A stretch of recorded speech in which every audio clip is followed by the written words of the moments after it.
তো hello guys, আমার mini first ব্লগে সবাইকে স্বাগতম। তো গাইস, আজকে আমি স্কুলে না যেয়ে দেখবো, আমি স্কুল মাঠে যেয়ে দেখবো সবার রিয়াকশনটা কেমন দেয়। তো আমি আমার 5 লাখ টাকার কেটিএমটাকে নিয়ে বের হয়ে গেলাম। না মানে 5 লাখ টাকার কেটিএম তো না, মানে ভাঙা একটা সাইকেল। তো আমি আজকে স্বপ্নেও ভাবিনি যে আমার সাথে এমন এক গায়কের সাথে আমার দেখা হয়ে যাবে। আমি স্কুল মাঠে এসে দেখলাম আমার বন্ধু তার পার্টনারদের নিয়ে আড্ডা দিচ্ছে। আমিও তাদের সাথে একটু আড্ডা মারলাম। আড্ডা মারার পরে দেখলাম যে স্কুলে সেমন কেউ আসে। স্কুলের পাশে আড্ডা দিতে দিতে আমার সাথে এমন এক গায়কের দেখা হয়ে যাবে আমি স্বপ্নেও ভাবিনি।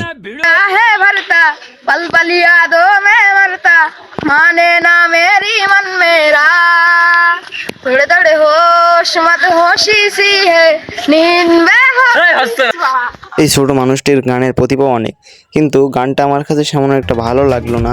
আমাদের বড় ভাই এখানেই আছে, বড় ভাইয়ের সাথে দেখা সাক্ষাৎ করলাম। দেখা সাক্ষাৎ করার পরে আমি একটু ঘোরাঘুরি, তারপর কটফড়াদের সাথে দেখা হলো। কটফড়াদের কাছে কিছু আলোচনা করলাম। সে নাকি কয়েকদিন আগে একটা মেয়ের সাথে কট খেয়েছে, সেজন্য তাকে আমরা সবসময় কটফড়াদ বলে ডাকি। তার সাইকেলটা জোকারের মতো।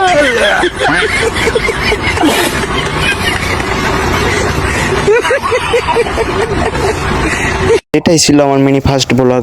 তো আমার আশা করি আমার ব্লগটা আপনাদের ভালো লাগবে। আপনারা যদি আমাকে ভালোবাসা দেন তাহলে আরও আপনাদেরকে বিনোদন দিতে পারবো এইভাবে। তো দেখা হচ্ছে নেক্সট ব্লগে।